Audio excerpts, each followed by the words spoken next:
el poder y hacer entrega de títulos de abogado o abogada y notaria a personas con las que se han compartido en clases. Es algo en particular bonito y realmente hoy tuve dos momentos en las graduaciones importantes. Uno, pues el recordar ese momento donde claro, en vida me acompañó mi madre para ese momento de mi graduación, ya hace un tiempo. Y el otro, el poder ver como la felicidad de las madres al ver a sus hijos e hijas, pues obteniendo este triunfo. El mensaje de hoy es motivarlos e invitarlos a que piensen en ese momento, que ustedes están próximos, que no desmayen, que continuemos con la lucha. Hay mucho por hacer, hay mucho por seguir estudiando, hay mucho por seguir conquistando.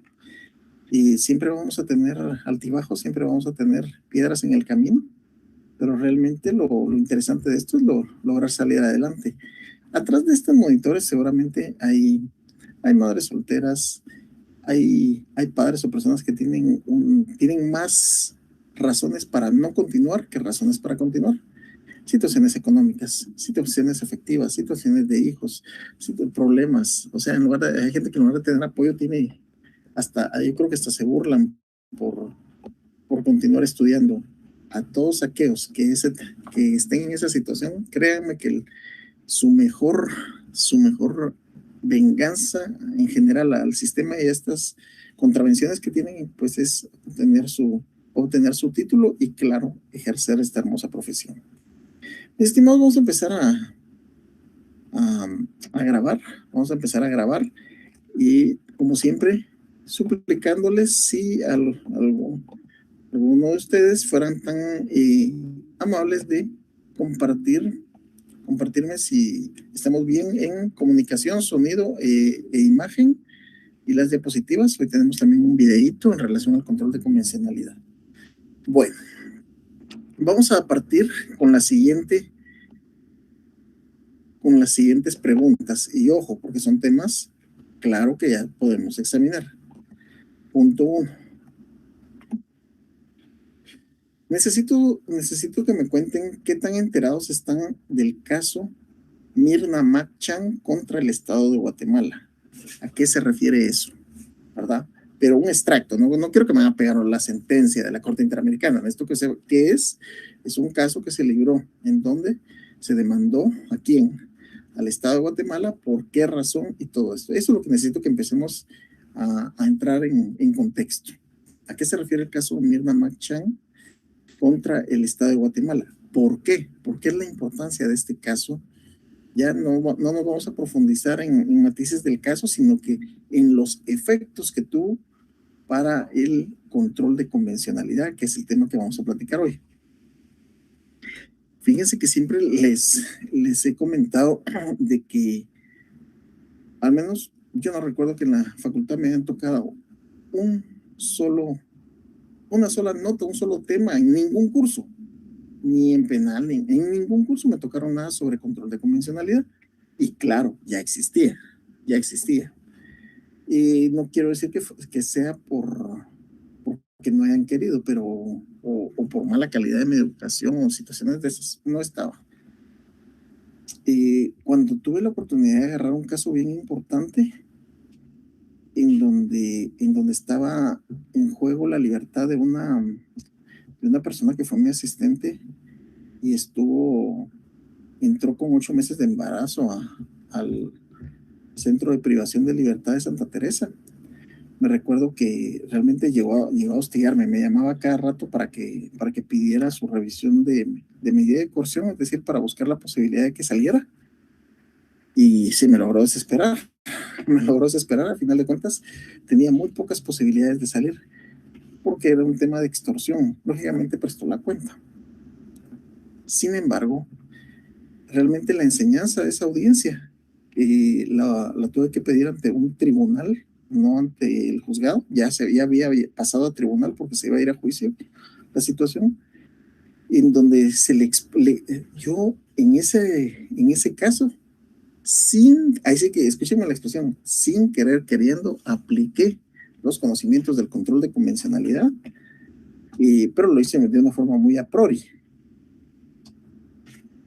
Y de hecho me resultó muy bien y me recuerdo muy bien lo que dijo, era un tribunal conformado por el juez presidente, un señor juez de la vieja escuela. Cuando les digo de la vieja escuela es de que, pues creo yo que algunos de la vieja escuela, que no dudo que sean muy buenos, pero ya no aceptan ciertos conceptos nuevos, especialmente en temas jurídicos. No se actualizan y lo que él dice es la ley y punto.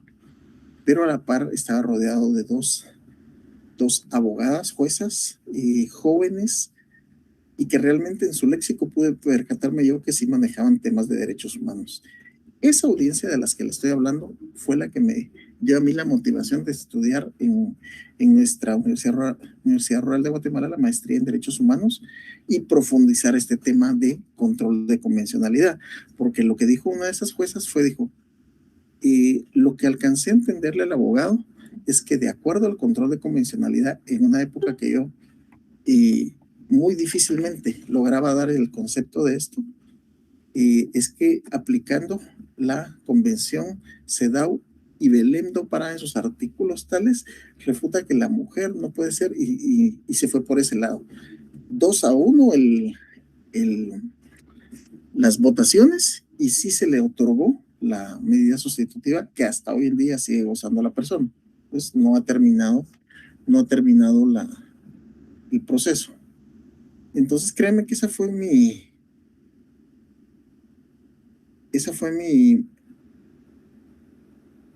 motivación en este sentido, bastante importante, considero yo.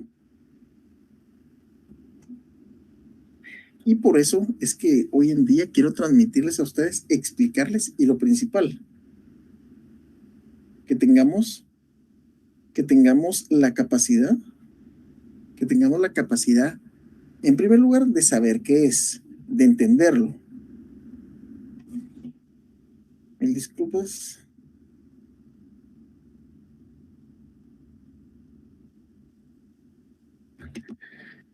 De cómo aplicarlo en cualquier especialidad del derecho. Vamos a empezar a grabar en este momento.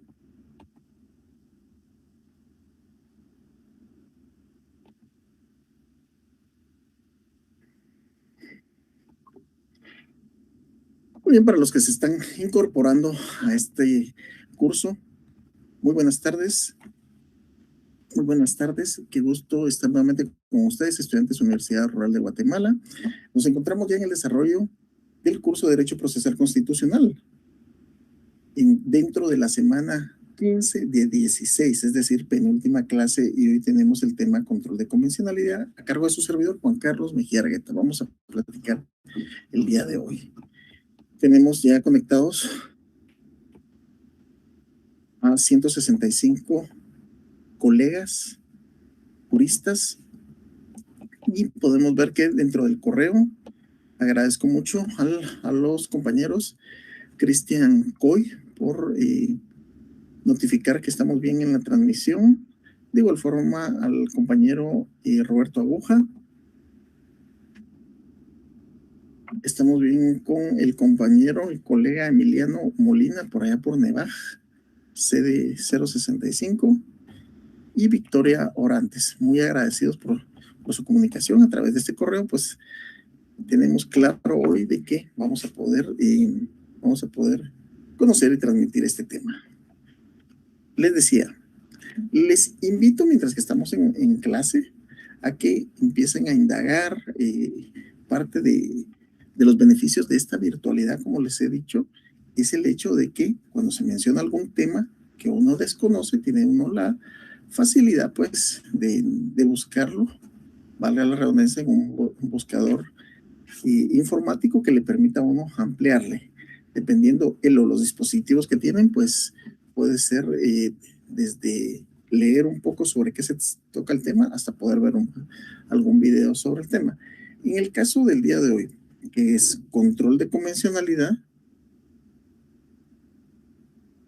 es importante que conozcamos uno de los antecedentes principales, y este antecedente nos estamos refiriendo a lo que es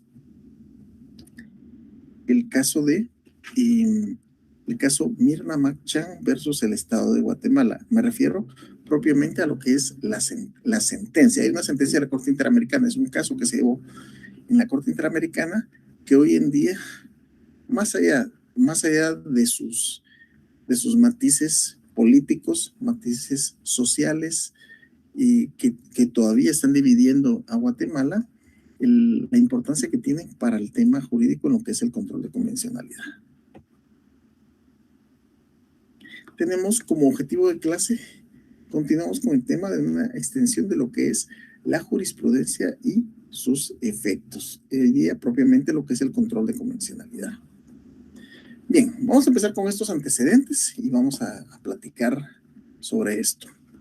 El control de convencionalidad tiene su origen en el voto concurrente emitido por el destacado jurista mexicano Sergio García Ramírez en el caso Mirna Mac Chan. En el párrafo 27 de su voto, García Ramírez apunta que esto fue la observación que se hizo sobre este caso en particular. Veamos, pues, en primer lugar, tal vez la palabra adecuada no es inventor, el que empezó a generar la aplicación de un control convencional de los tratados y convenciones emitidos por la Corte Interamericana de Derechos Humanos fue este jurista mexicano que fue magistrado de la Corte Interamericana de Derechos Humanos, el cual indica: no es posible seccionar internacionalmente al Estado, obligar ante la Corte solo a uno o algunos de sus órganos, entregar a estos la representación del Estado en el juicio, sin que esa representación repercuta sobre el Estado en su conjunto, y sustraer a otros de este régimen convencional de responsabilidad, dejando sus actuaciones fuera del control de convencionalidad que trae consigo la jurisdicción de la Corte Internacional. Respecto a esto, el jurista, siempre Sergio García Ramírez, juez mexicano, indica que este término es acogido por la Corte Interamericana en la sentencia Almonacid Arellano contra Chile, que es emitida el 26 de septiembre de 2006. En el párrafo 124 de dicho fallo, la Corte afirma lo siguiente: la Corte es consciente que, fíjense, pues, los jueces y tribunales internos ¿de qué? De cada estado parte de la Convención Interamericana de Derechos Humanos, están sujetos al imperio de la ley y por ello están obligados a aplicar las disposiciones vigentes en el ordenamiento jurídico. Ahora bien, ¿en qué ordenamiento jurídico?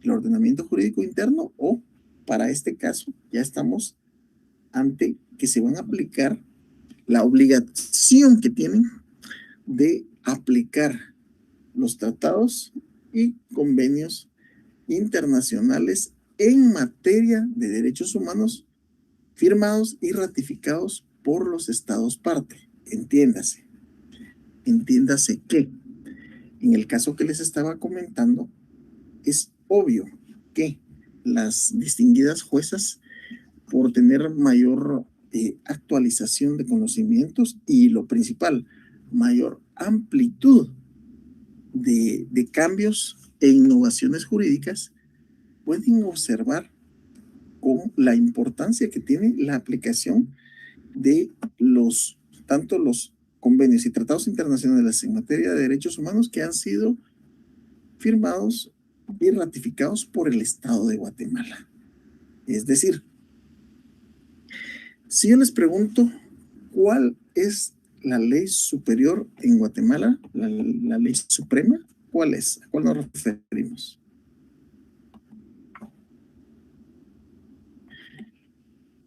La compañera Loren y Dania Ramírez nos envía un extracto donde indica que Mirna Mac o Helen Mac. Mirna fue Helen, la hermana, la que demandó al Estado de Guatemala por la situación de las... para este caso fue Mirna. Por la situación de las comunidades desarrolladas en el conflicto armado interno, dicha investigación acabó con su vida. Es lo que entendí cuando la hermana de ella, por medio de la Fundación Mirna Mac, expresaba el interés de los derechos humanos. Así es. Gracias, Loren. Sergio Mayén. Gracias, Sergio Mayén, desde el fiscal Valencia. ¿Cómo he escuchado? ¿Así se llama el fiscal o fiscalía? Así he escuchado yo que se llama este lugar en Palencia. Y la compañera Catherine Argueta nos indica que, por lo que sé, el caso Mirna Mac fue una responsabilidad que asumió Guatemala a nivel internacional porque los militares la asesinaron. ¿Ok? Bien, veamos en este caso que para que una, de hecho, no sé si está acá, pero hubo, no, vamos a ver si fue como producto del curso de Derecho Procesal Constitucional, recibí una llamada un mensaje de una alumna que me consultaba en relación a una persona privada de libertad. Fíjense, en donde me decía, mire, será prudente pedir la exhibición personal porque la persona fue ingresado legalmente, pero está sufriendo muchos vejámenes. Y dieran, por cierto, ese caso lo tengo pendiente, ya cité a la señora para que vaya a mi oficina. Y resulta que yo le dije, mire, pero mire, yo la exhibición la puedo poner, solo deme su visto bueno. Y les comento que esto terminó en que le dije, mire, pero fíjese que la familia tiene miedo de que le vayan a hacer daño si interpone la exhibición. Ok, deme el visto bueno a la familia y interpongo la exhibición porque sí debe de proceder. Luego se incomunicaron 24 horas y al tercer día lo que me enteré por, por información de la familia es de que él falleció en el centro de privación de libertad. Un caso bien, a mí todavía me impactó. Ya hablé con la mamá del privado de libertad, es una persona muy humilde y vamos a ver de qué tipo de apoyo y asesoría se puede dar en ese caso. Lo que les quiero decir es que casos como este, muchas veces, cuando no son atendidos por el Estado, van escalando hasta llegar incluso a la Corte Interamericana de Derechos Humanos, cuando no son atendidos por el Estado. Entonces viene la Corte y le jala las orejas al Estado. Y miren, usted debió haber hecho esto, esto y esto. Punto. Y ahí vienen sentencias y lógicamente vienen reparaciones muchas veces millonarias.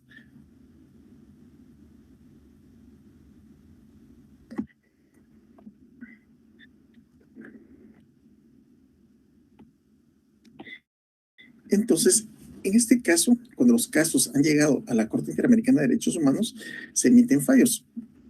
Y en estos fallos hay diferentes resoluciones que se dictan. ¿Son dictadas por quién? Por la Corte Interamericana de Derechos Humanos. Ahora bien, primer pregunta, ¿quién fue la persona? La palabra correcta no es crear, que innovó con el control de convencionalidad, fue el jurista mexicano Sergio García Ramírez.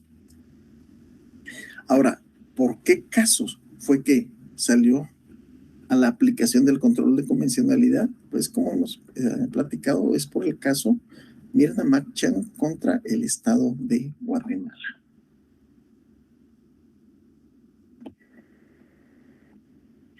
Compañero Carlos Ruano nos indica, aquí nos coloca, sobre esto, la Corte resuelve, es sobre el caso Mirna Machan, que la posición asumida por Guatemala durante la audiencia privada de supervisión de cumplimiento de sentencia celebrada el 16 de mayo de 2014 ante el pleno de este tribunal constituye un acto de evidente desacato del Estado respecto a la obligatoriedad de las sentencias dictadas por este tribunal, contrario al principio internacional de acatar sus obligaciones convencionales de buena fe y un incumplimiento al deber de informar al tribunal en los términos expuestos en los considerandos 5 a 18 de la presente resolución, requerir al Estado que adopte en definitiva y a la mayor brevedad todas las medidas que sean necesarias para dar efectivo y pronto cumplimiento a las sentencias de los casos objeto de la presente resolución de acuerdo con lo considerado y estipulado en el artículo determinado de la Convención Americana de los Derechos Humanos. Gracias al compañero. Bueno, entonces, ¿qué tenemos hasta ahorita sobre el tema? Tenemos de que se emplazó al Estado de Guatemala por este caso, perdió el caso del Estado de Guatemala y como producto de esto se empieza a aplicar el control de convencionalidad. Ahora vamos Continuando con los antecedentes, pero cuando un Estado ha ratificado un tratado internacional como la Convención Americana, sus jueces, como parte del aparato del Estado, también están sometidos a ella, lo que obliga a velar porque los efectos de las disposiciones de la Convención no se vean mermados por la aplicación de leyes contrarias a su objeto y fin, y que desde un inicio carecen de efectos jurídicos. Bueno, vamos a platicar ahorita. Si ustedes me preguntan a mí cuál es la definición o por qué entendemos por control de convencionalidad, ojo con esto. El control de convencionalidad es, en primer lugar, es una obligación, ¿ya? No es una facultad, no es que si quiero lo hago y si no quiero no lo hago. Es una obligación. ¿De quién? De todos. Fíjense, pues no hay dos posturas, sino que conozco dos posturas. Hay una que dice que son jueces y tribunales. O sea, que todos los órganos jurisdiccionales tienen la obligación de ¿qué? De aplicar en sus resoluciones, ¿qué cosa? Tratados, convenios internacionales en materia de derechos humanos que han sido ratificados por el Estado de Guatemala, pero aparte de estos convenios y tratados, de aplicar la jurisdicción contenciosa, escúchenme, jurisdicción contenciosa de la Corte Interamericana de Derechos Humanos a los casos nacionales. Eso es de suma importancia. En otras palabras, el Poder Judicial debe ejercer una especie de control de convencionalidad, control de que se cumplan las convenciones. A eso se refiere ese control, supervisar de que se cumplan las convenciones entre las normas jurídicas internas que aplican en los casos concretos y la Convención Americana de Derechos Humanos. En esta tarea, el Poder Judicial, que para Guatemala es un organismo judicial, debe tener en cuenta no solamente el tratado, sino también la interpretación que del mismo ha hecho la Corte Interamericana de Derechos Humanos. Intérprete último de la convención es así como lo interpretan. ¿Y dónde se encuentran esto? ¿Se recuerdan ustedes que la vez anterior estuvimos platicando en relación a cómo buscar jurisprudencia? Y dentro de esto, coincidentemente, esta semana fui a recibir mi actualización del nuevo sistema de jurisprudencia y ahí me di cuenta de materiales muy importantes que voy a poner ahorita a su disposición. Como les he dicho, mi intención, mis estimados, es que ustedes se actualicen y que por lo menos sepan este tipo de herramientas que existen.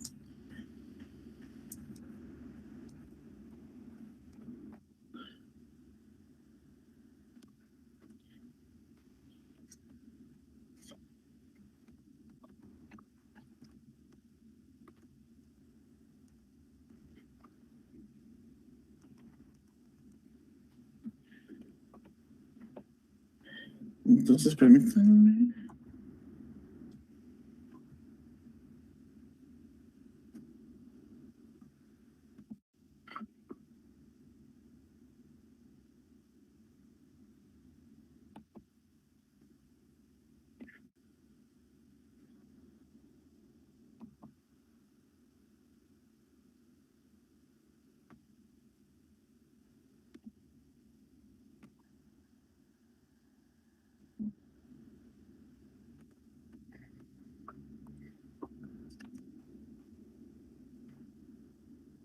Muy bien. Entonces nos encontramos inicialmente en la pestaña de la Corte.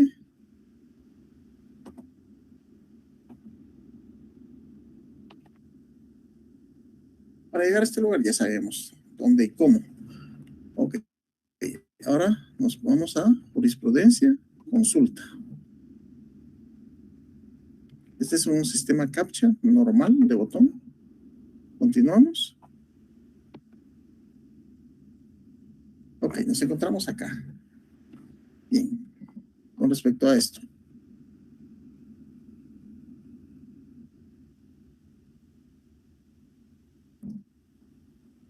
Vemos acá abajo secciones de búsqueda. ¿Ven? Y dentro de estos sistemas de búsqueda que son sentencias, estas son nacionales, autos nacionales. Nos encontramos también con lo que son los estándares internacionales. Vamos a ingresar acá.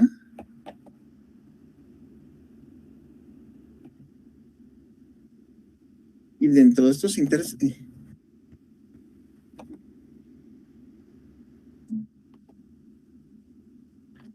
dentro de estos podemos ver los diferentes principios que pueden ser vulnerados y en base a esto hacemos una búsqueda.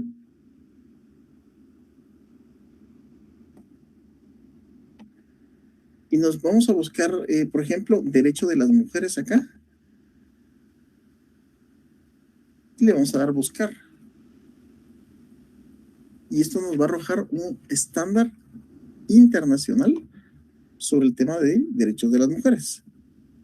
Y aquí nos podemos ver del lado izquierdo, por ejemplo, cuotas de participación, y aquí vemos resoluciones sobre derecho de las mujeres, adultas mayores, derecho de educación del lado izquierdo, derecho de vivienda, derechos al disfrute del más alto nivel posible, derechos sexuales y reproductivos, estereotipos de género, hostigamiento sexual, igualdad y no discriminación, maternidad y embarazo.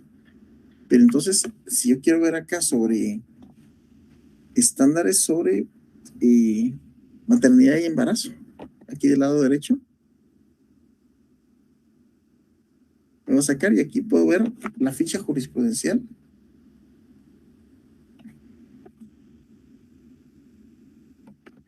Criterios reiterados. Y igualdad y no discriminación. Es acá las resoluciones que han sido emitidas. Y vamos a...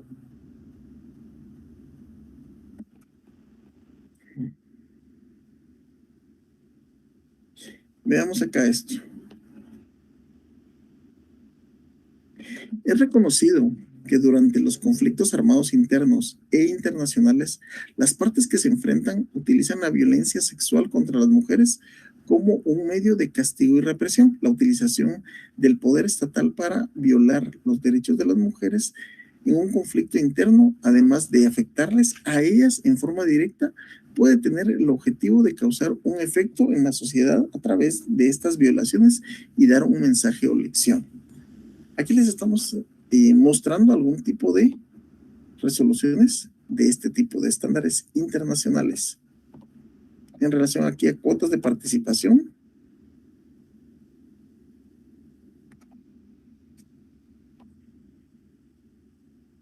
aquí hay un comité de derechos humanos en donde indica que de eliminación de la discriminación contra la mujer, tomando nota. No que los informes, las observaciones introductorias y las respuestas de los estados partes revelan que, si bien se han conseguido progresos apreciables en lo tocante a la revocación o modificación de las leyes discriminatorias, sigue existiendo la necesidad de que se tomen disposiciones para aplicar plenamente la convención. ¿Qué convención? Convención, en primer lugar, la Convención Americana de Derechos Humanos, pero hay diferentes convenciones de protección de los derechos de la mujer. A ver, para para las damas, ¿qué convenciones conocen ustedes de protección de los derechos de la mujer? A ver, ¿cuántas me pueden mencionar? Vamos a regresar a la diapositiva. ¿Damas o caballeros?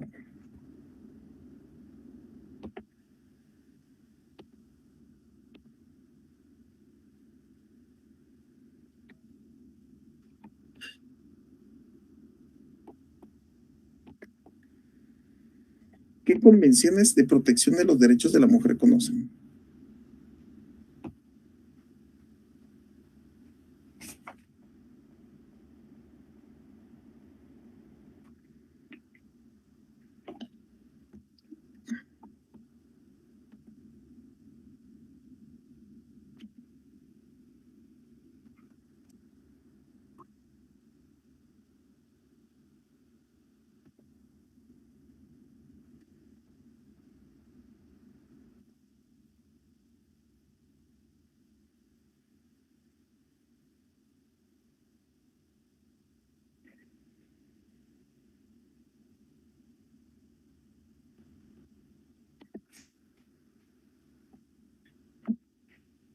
compañero Cristian René Coy nos dice, en el caso Mirna Mac, según entiendo, lo del caso es que tenían que determinar si se violó el derecho a la vida, las garantías judiciales y no se respetó los derechos.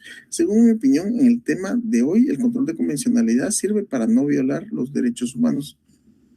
Sí, sí, solo que sí espero un entendimiento un poquito más profundo. Sirve para no violar, pero en este caso el control convencional es un sistema de supervisión de las convenciones, pero es a nivel interamericano. ¿Por qué? Porque de acuerdo a esta teoría, los jueces no solo son jueces de Guatemala, en el caso de los jueces guatemaltecos, son jueces convencionales, son jueces de la Convención Interamericana de Derechos Humanos y por eso deben de cumplirlo. Les he decir, en los últimos años se ha visto bien amplio el cambio en la actitud de los jueces, en el sentido de que ya aplican las convenciones de derechos humanos. Sin embargo, a mí no se me olvida cuando yo escuché en el sótano de la torre de tribunales y realmente para mí me preocupó escuchar donde venía hablando un respetable señor juez, como les denomino yo, de la vieja escuela.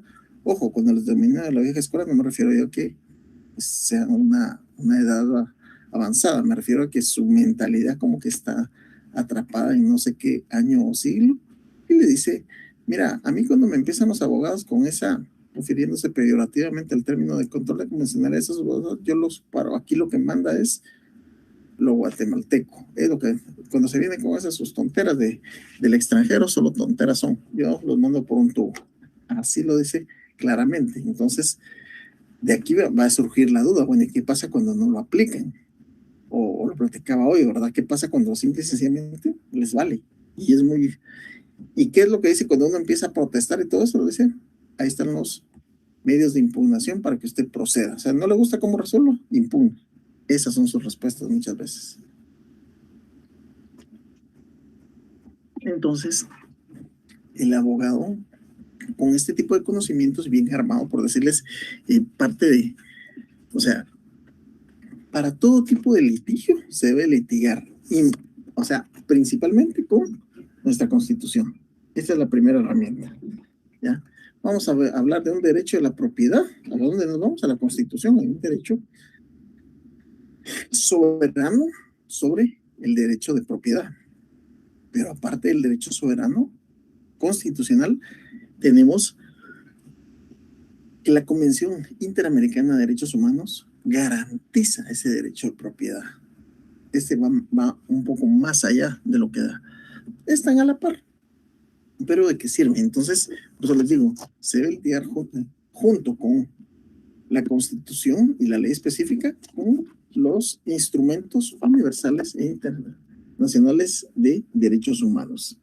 Esta, sinceramente, es una herramienta sumamente útil para poder fundamentar que hoy en día, pues, como les digo, la mayoría de jueces lo conoce y lo maneja, pero no todos. Y sí me tocó lugares donde realmente yo me sorprendo de la actitud de algunos jueces ante que se están pidiendo temas por derechos humanos, situaciones que se pueden pedir por derechos humanos.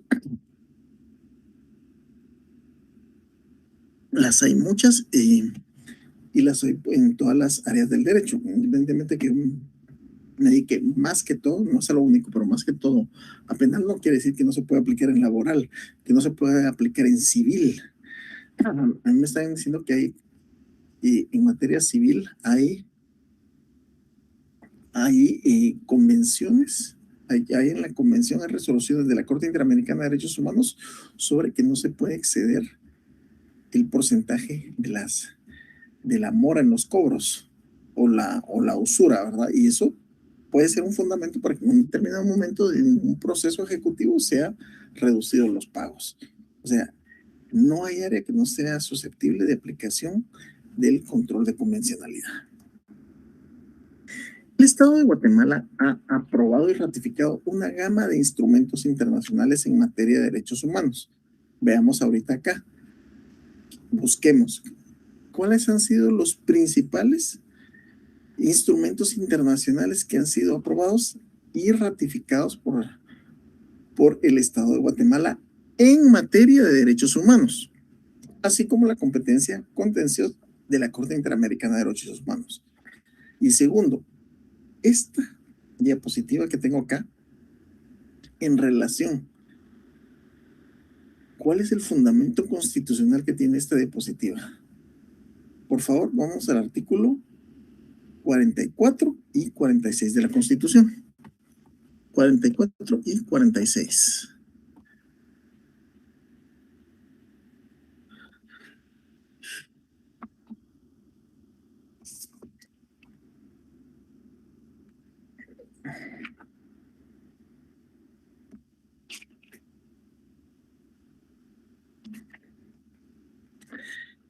Cuando hablamos de esto, es que es lo que nos da el fundamento constitucional del control de convencionalidad, nos lo da pues, tanto el artículo 44 como el 46. El 44, los derechos inherentes a la persona humana. Los derechos y garantías que otorga la Constitución no excluyen otros que, aunque no figuren expresamente en ella, son inherentes a la persona humana. Es decir, que aunque la Constitución no regule derechos informáticos propiamente, no quiere decir que estén excluidos. Por otro lado, el interés social sabemos que prevalece sobre el interés particular y serán nulas ipso iure las leyes y disposiciones gubernativas o de cualquier otro orden que disminuyan, restrinjan o tergiversen los derechos que la Constitución garantice. Bueno, este es el fundamento prácticamente del control de convencionalidad. Por otro lado, cuando nos habla en relación al artículo 46 sobre la preeminencia del derecho internacional, nos establece que se establece el principio general de que en materia de derechos humanos, todos los tratados, convenios aceptados y ratificados por Guatemala tienen preeminencia sobre el derecho interno. Pero esta preeminencia no quiere decir que estén por arriba, sino que están exactamente a la par de esa cuenta. Lanzo las siguientes preguntas. Dentro de esas etapas en los tratados, ¿quién tiene la definición de aceptar y de ratificar un tratado por parte de Guatemala? ¿Quién tiene esos datos?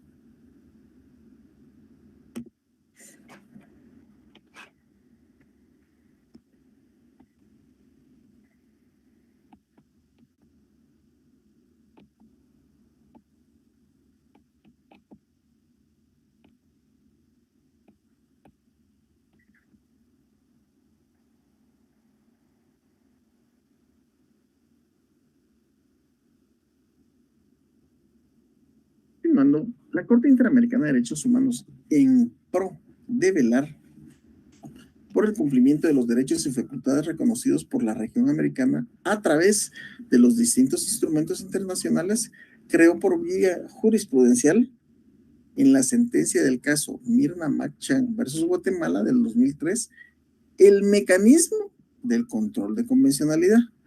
Repito esa parte, aquí se creó el mecanismo. Este, como ya se indicó, consiste en la realización del examen de convencionalidad sobre la ley, reglamento, resolución judicial o acto administrativo a fin de verificar que el mismo no violente ni menoscabe los efectos útiles del corpus iuris del sistema interamericano. El control de convencionalidad se trata del ejercicio del mandato que la Convención Americana sobre Derechos Humanos le otorga a dos órganos del Sistema Interamericano de Derechos Humanos, a la Comisión y a la Corte, para interpretarla y aplicarla en el marco del sistema de peticiones y casos individuales, de acuerdo a lo escrito por Serrano Ullman. El control de convencionalidad puede referirse a la obligación de todo Estado parte de la Convención Americana sobre Derechos Humanos consistente en aplicar dicho tratado y la jurisprudencia de la Corte sobre el mismo en su derecho interno. Eso es lo que persigue esto.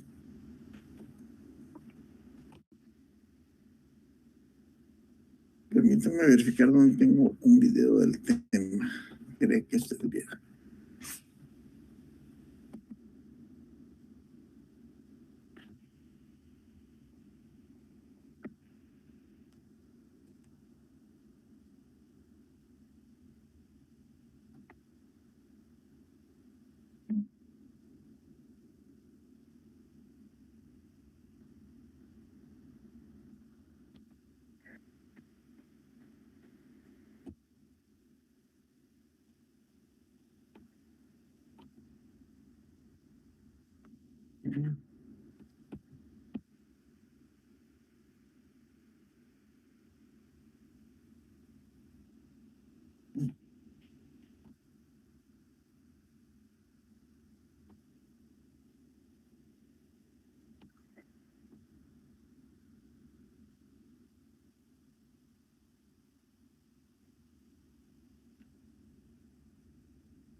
Ok, vamos a ver este pequeño video.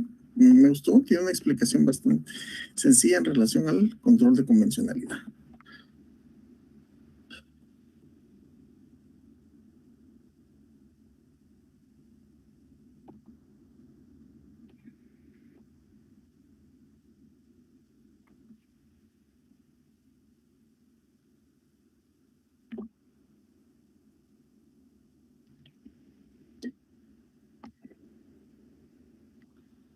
Bueno, vamos a ver este video sencillo, rapidito, pero vayamos tomando nota porque aquí hay aspectos muy importantes. Saben que siempre los subo.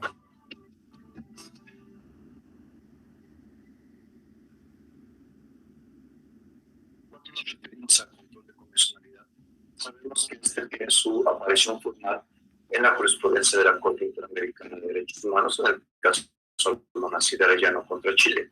Pero esta es la primera ocasión en la que formalmente se establece una sentencia. Hay tres aproximaciones previas que se dan en el año 2003, en el 2004, en el 2006, en lo que denominamos su esencia nativa. Es decir, antes de aparecer formalmente en la jurisprudencia dictada en el caso de Monastir Arellano contra Chile, ya la Corte Interamericana se habían agregado los votos concurrentes en tres casos. Eso puedo mencionar que es la única resolución que dentro del sistema interamericano tiene efectos jurídicos per se, es la sentencia de fondo. El voto concurrente es un agregado que, como indicamos aquí en la lectura, el juez Sergio García Ramírez lo que hace es precisamente reforzar los argumentos sobre los cuales estimó de la sentencia. Quiero hacerte la precisión de que estos resúmenes y estos contenidos fueron tomados directamente desde su fuente de origen. Vamos a ver entonces esas tres aproximaciones en donde se espera encontrar la esencia nativa de lo que es control de convencionalidad. En el caso de 2003, tenemos el caso de Mirna Chan contra Guatemala. Le presentamos una breve sumilla del caso y el juez Sergio García Ramírez, en el voto particular, hace un razonamiento en función a las responsabilidades internacionales del Estado en términos de la Convención Americana de Derechos Humanos sobre Derechos Humanos, artículo 1, y de la palabra o la aproximación control de convencionalidad. En un escenario que es importante, en el sentido de que se pronuncia en el voto particular, de que la responsabilidad internacional del Estado no se puede seccionar, no se puede fraccionar, no se puede dividir. En ese sentido, es el obligado en su totalidad del Estado. No es posible hacer una división o fraccionar la responsabilidad internacional. Una vez que un Estado ratifica la Convención Americana sobre Derechos Humanos y se somete a la competencia contenciosa de la Corte, en consecuencia, todos sus órganos hacia su interior están sujetos a esa obligación internacional. Entonces, esta es la primera aproximación que se da en torno a control de convencionalidad hacia el año 2003. Posteriormente, al año siguiente, en el año 2004, en el caso TIBI contra Ecuador, también el juez Sergio García Ramírez en este voto establece también control de convencionalidad. Es decir, es un ejercicio de confrontación entre los actos generados en el marco nacional contra las estipulaciones contenidas en tratados internacionales sobre derechos humanos. En ese sentido, si se establece realmente por el juez Sergio García Ramírez, los tribunales constitucionales controlan la constitucionalidad y la Corte Interamericana, en este caso el Tribunal Regional en materia de derechos humanos, resuelve acerca de la convencionalidad. Evidentemente, este ejercicio de confrontación es lo que viene a ser un ejercicio de control de compatibilidad. Por supuesto, también en este otro concurrente se hace una sesión que me parece muy importante. En empezar a descubrir en esta su esencia de origen, en esa su esencia nativa, sentido que tienen las sentencias de la Corte Interamericana de Derechos Humanos. Es decir, el control primario y el control secundario. El control primario, como sabemos, le corresponde a los estados de ejercer este ejercicio de confrontación, y solamente de manera subsidiaria, de manera complementaria, de manera secundaria, en el caso de que los estados, en los términos que hemos señalado,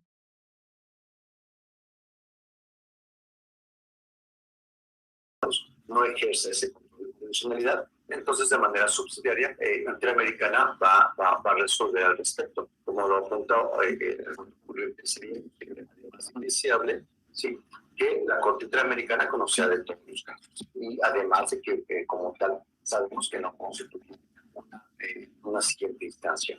La tercera ocasión a su alcance formal se da en 2006, en el caso López Álvarez contra Honduras.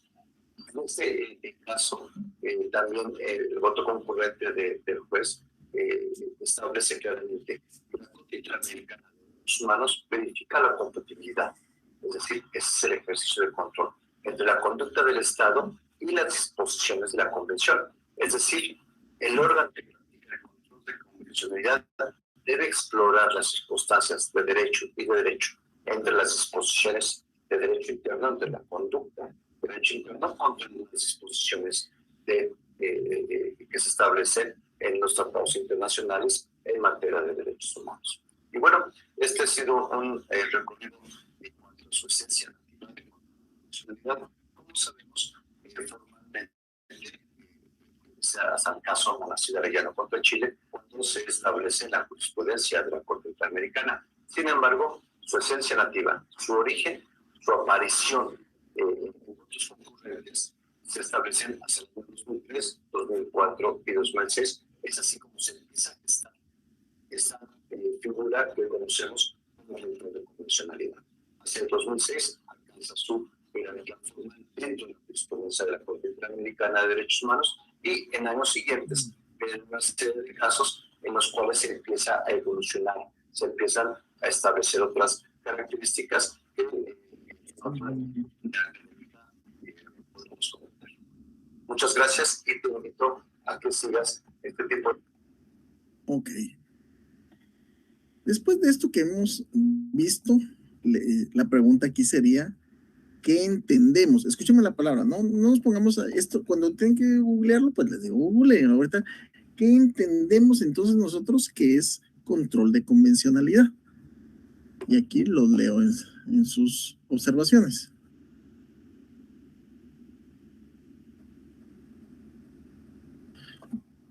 Aquí el compañero Sergio Marín nos indica, cuando hay jurisprudencia que la Corte Interamericana de Derechos Humanos ha establecido, este es aplicable a todos los países que han ratificado los tratados de esa materia. Y para empezar, que han ratificado la Convención Interamericana de Derechos Humanos, es lo primero. Y de ahí pregunto, ¿verdad? Entonces, ¿qué entendemos por control de convencionalidad? ¿Qué entendemos? Un par de valientes hay que me digan, yo entiendo que esto es, eso es lo que necesito escuchar, independientemente que vamos a leer algunas respuestas más adecuadas.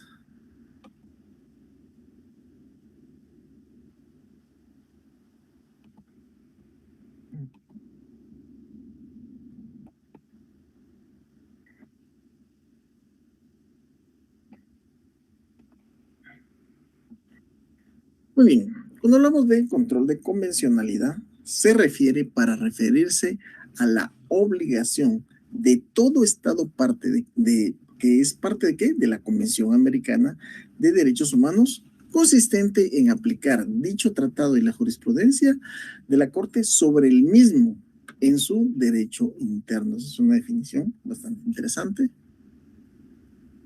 Por otro lado, en concreto, es importante señalar que el control de convencionalidad es un mecanismo o garantía que surge en el seno de la jurisprudencia de la Corte Interamericana de Derechos Humanos. Por otro lado, tenemos que esta tiene como objeto, esta que nos referimos al control de convencionalidad, tiene como objeto velar porque el Pacto de San José sea aplicado de manera efectiva a lo interno de los estados que lo han ratificado. Asimismo, se revela que el control de convencionalidad es una consecuencia directa del saber de los estados de tomar todas las medidas que sean necesarias para que los tratados internacionales que han firmado se apliquen cabalmente. Entonces, es una forma de ver cómo se van a velar por estos tratados internacionales de que sean firmados. ¿Qué otros aspectos, por así decirlo, negativos se pueden ver del control de convencionalidad? En aspectos negativos, yo lo que considero, entre otras cosas, es el hecho de que no hay una forma coercitiva de aplicarlo. De hecho, mi tesis de doctorado en la Universidad Rural de Guatemala va sobre la creación de un instituto que inicialmente era un manual, pero después me dijeron que tenía que crecer más el proyecto a crear el Instituto de Control de Convencionalidad de Guatemala, de tal forma que allá, y yo soy de los que vivo ahí penalizando, ¿verdad? O sea, en la medida que ojo, no es opcional, porque puede ser que en primera instancia el juez no quiera aplicarlo, pero va a segunda instancia y seguramente lo van a aplicar. ¿Por qué? Porque es una obligación del Estado de Guatemala y por eso en las definiciones aparece que es un mecanismo o garantía que surge en la jurisprudencia de la Corte Interamericana de Derechos Humanos. O sea, es una obligación. Vean acá, dice, el control de convencionalidad se utiliza para referirse a la obligación de ¿qué? De todo Estado parte de la Convención Americana de Derechos Humanos consistente en aplicar dicho tratado y la jurisprudencia contenciosa de la Corte Interamericana.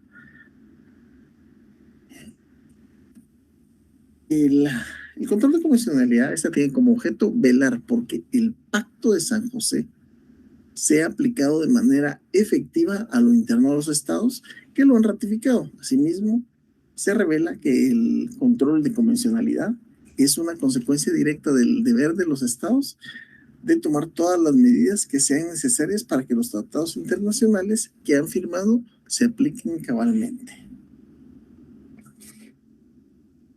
Cuando hablamos de la génesis del control de convencionalidad, ¿qué entendemos por esta génesis? Vamos a ver, el compañero Carlos Ruano nos está compartiendo una definición interna. El compañero nos está compartiendo donde dice que el control de convencionalidad es un mecanismo fundamental en el desarrollo y evolución de la protección de derechos humanos porque contribuye en la aplicación armónica y coherente del derecho de los estados, incluyendo fuentes internas y fuentes internacionales.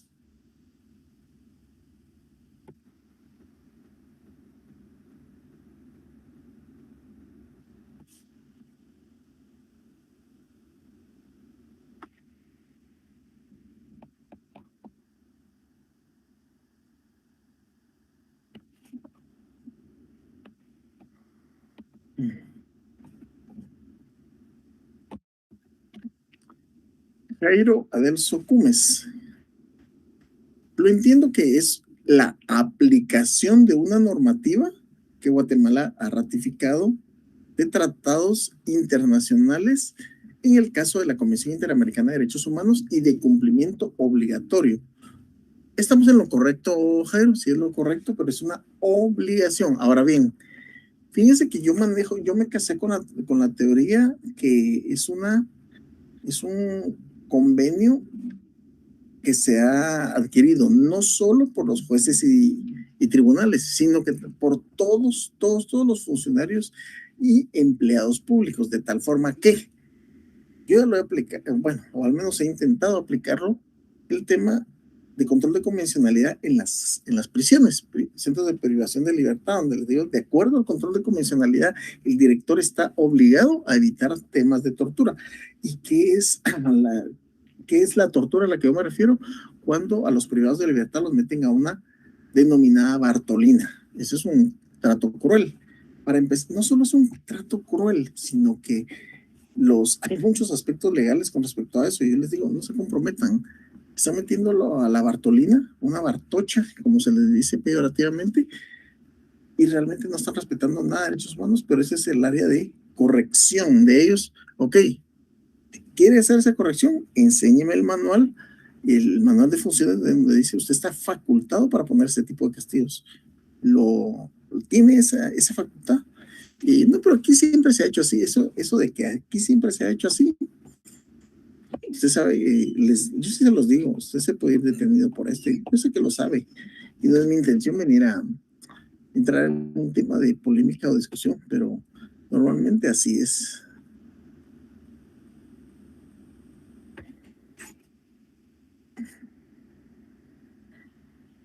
Empezando con esa génesis del control de convencionalidad. Para los efectos de la Comisión Americana y del ejercicio de la jurisdicción contenciosa de la Corte Interamericana, el Estado viene a cuentas en forma integral, como un todo.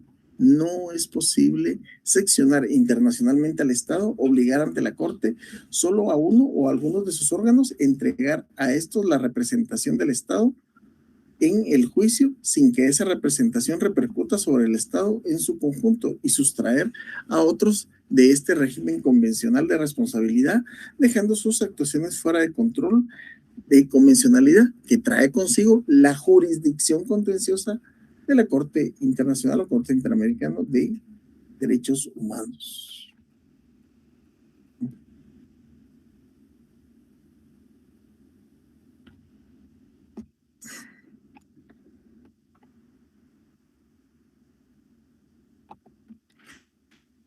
La compañera Marta Santos nos dice: control de convencionalidad se define como un mecanismo de protección de los derechos humanos, hasta ahí vamos correctos, contenidos en el derecho internacional de los derechos humanos. ¿Y cuál es el derecho internacional de los derechos humanos? Son los convenios y tratados internacionales en materia de derechos humanos que han sido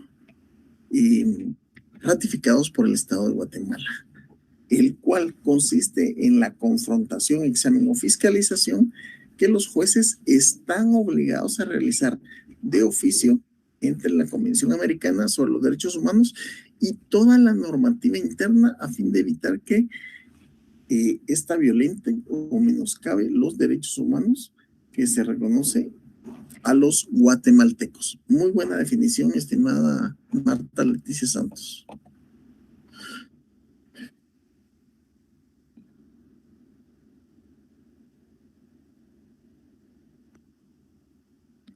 Con respecto al artículo 44, ¿lo han visto? Recordemos lo que dice el artículo 46. Artículo 46, preeminencia del derecho internacional. Yo en repetidas ocasiones les he creído que yo había interpretado durante el tiempo en la universidad que el término preeminencia se refiere, bueno, lógicamente sí significa eso, que tiene preeminencia, pero aquí hace referencia a la preeminencia del derecho internacional y que se establece que el principio general de materia de derechos humanos, los tratados y convenciones aceptados y ratificados por Guatemala tienen preeminencia sobre el derecho interno.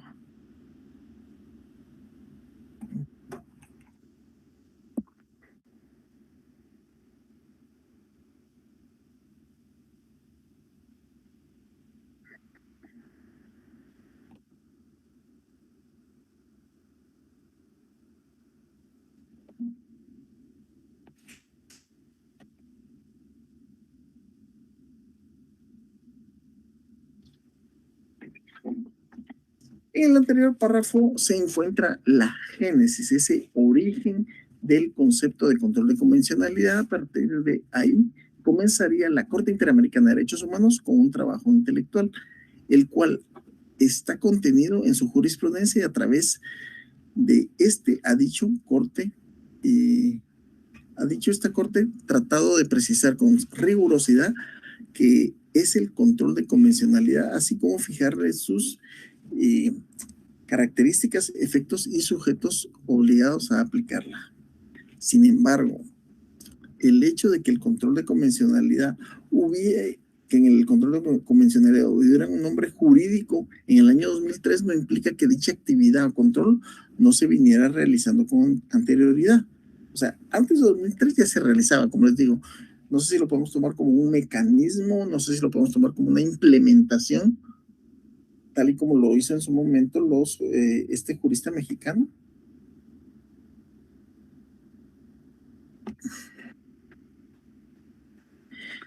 En efecto, la Corte Interamericana de Derechos Humanos, desde su inicio, ha dictado un conjunto de sentencias contra los Estados parte que han violado o transgredido los derechos y libertades que reconoce el Pacto de San José, y es en el ejercicio de estas actividades jurisdiccionales que la Corte Interamericana de Derechos Humanos ha venido realizando implícitamente el examen o control de convencionalidad entre el Pacto de San José y las leyes internas de los estados parte a fin de determinar que estas últimas no violenten a aquellas.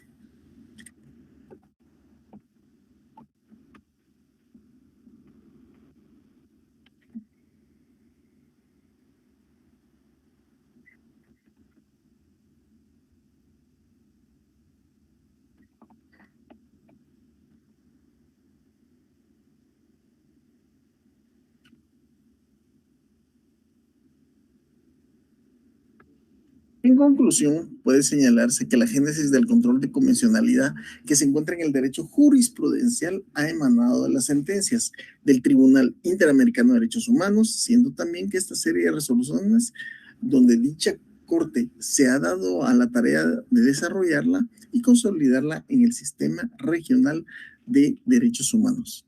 Siguiente pregunta, ¿quiénes conforman el sistema regional de derechos humanos? Es decir, ¿quiénes son los encargados, órganos o entes encargados de velar por los derechos humanos en Guatemala? Veamos, por favor.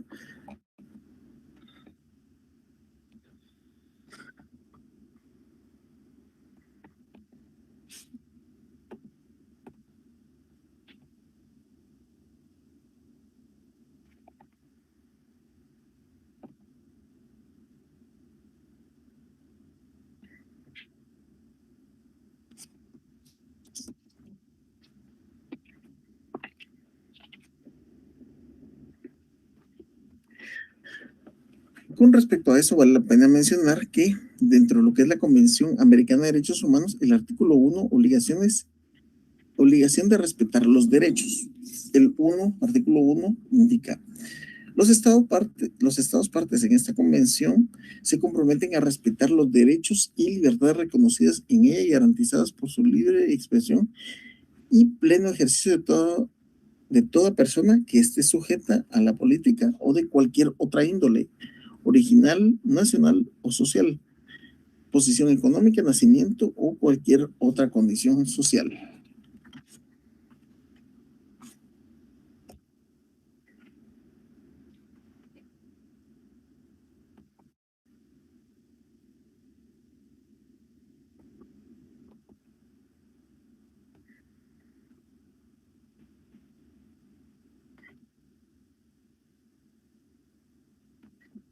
Bien, ¿qué más tenemos por acá?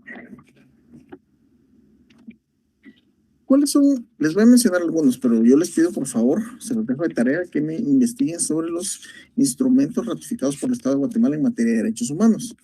Entre los instrumentos universales podemos mencionar la Carta de las Naciones Unidas, Declaración Universal de Derechos Humanos, Pacto Internacional de Derechos Económicos, Sociales y Culturales, Declaración de los Derechos del Niño, Convenio sobre los Derechos del Niño, Convención contra la Tortura y otros tratos o penas desiguales, y así seguimos avanzando.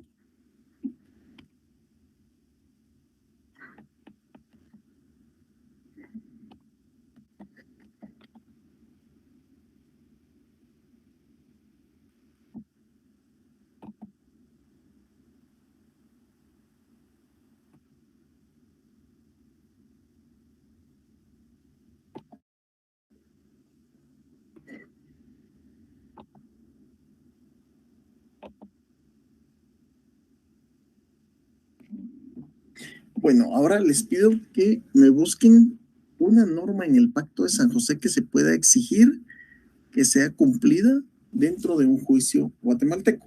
Repito, díganme alguna de las normas que se puede exigir que se apliquen, que vienen en este caso provenientes del derecho interno.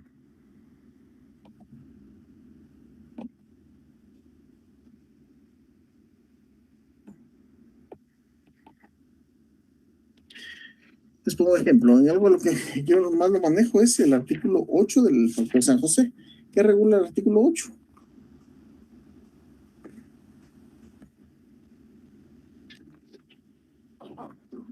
Garantías judiciales, y entre las garantías judiciales estamos la del 2, que indica que toda persona inculpada de delito tiene derecho a que se le presuma su inocencia mientras no se establece legalmente su culpabilidad. Durante el proceso, toda persona tiene derecho a plena igualdad a las siguientes garantías mínimas. Y aquí estamos con las diferentes garantías mínimas que pueden ser recopiladas.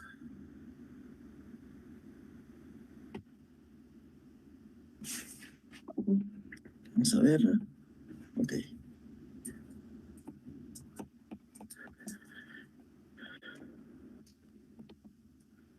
Bien, haciendo un resumen en tema de esto, ¿qué es el control de convencionalidad? Es una obligación en primer lugar, es una obligación que tiene que adquirir ¿quién? Todos los funcionarios públicos, empleados y funcionarios públicos. Y si nos queremos ir un poquito en términos más cerrados, pues todos los órganos jurisdiccionales, jueces o tribunales están obligados a la aplicación de ¿qué? ¿Qué es lo que deben de aplicar en sus resoluciones? Deben de aplicar la jurisprudencia contenciosa de la Corte Interamericana de Derechos Humanos. Eso es lo que deben de aplicar. La Convención Interamericana.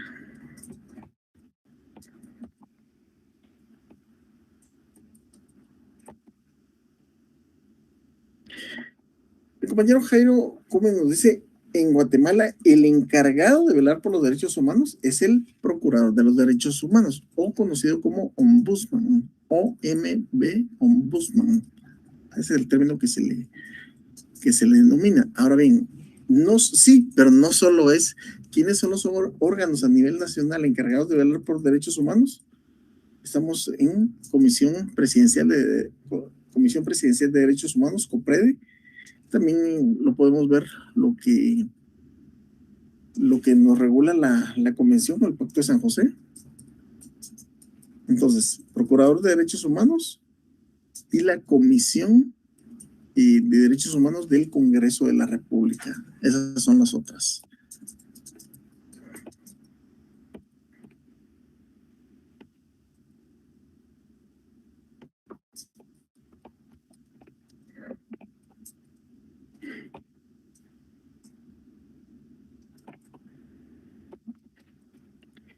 El compañero Eliseo Comi nos indica el artículo 204, los tribunales en toda resolución observarán obligatoriamente el principio de supremacía constitucional. ¿Estamos claros? También es obligación de los tribunales la observancia de los derechos que establecen los tratados internacionales en todas las resoluciones que se emiten. Qué importante esto, ¿verdad? O sea, los obliga, pero no todos lo cumplen. Ciertamente no todos lo cumplen. ¿Por qué? Creo que ahí viene ya situación de acuerdo a la forma de pensar de cada uno, pero sí a veces se ven afectados derechos humanos por este tema. Vamos a ver qué otros aportes tenemos.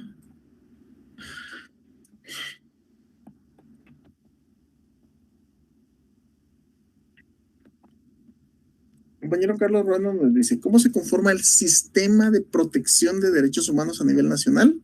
Ojo, los derechos humanos están reconocidos por la Constitución, garantizados por las leyes y protegidos por el derecho internacional. Los acuerdos internacionales ratificados por el Congreso de la República se convierten en ley suprema. Sí, pero ¿cuáles son? Aquí los órganos encargados de esto es la Comisión Presidencial de Derechos Humanos, el Procurador de Derechos Humanos y la Comisión de Derechos Humanos del Congreso.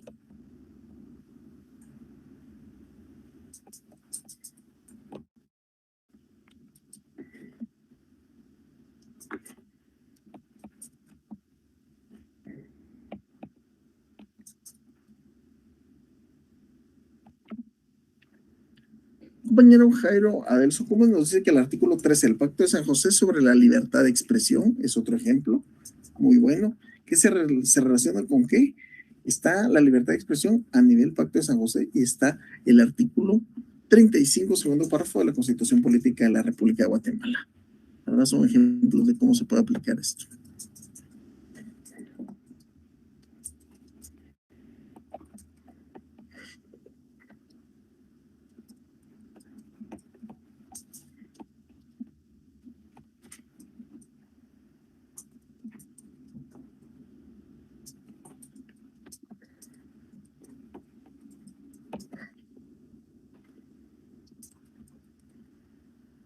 Bueno, es importante ahorita, yo sé que estas preguntas no se deben de presentar en esta lección, pero sí necesito, por favor, que me hagan una investigación en relación a lo que es el bloque de constitucionalidad y sus diferencias con el control de convencionalidad.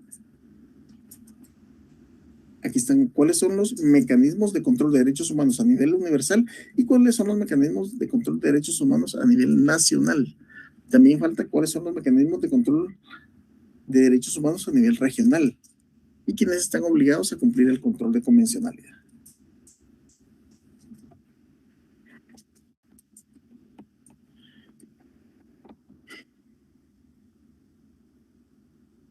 Bueno, mis estimados.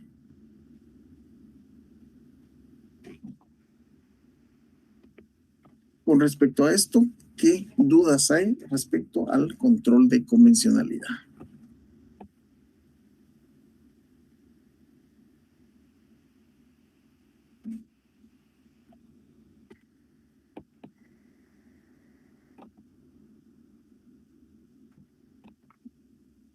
La compañera Marta Santos nos indica artículo 24, igualdad ante la ley. Todas las personas son iguales ante la ley, en consecuencia tienen derecho, sin discriminación, a la protección de la ley.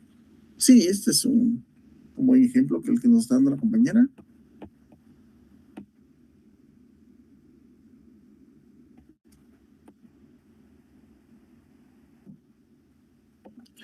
Muy bien, mis estimados, 2 minutos más, por favor, para que hay dudas o comentarios en relación a esto. Esta es la penúltima clase.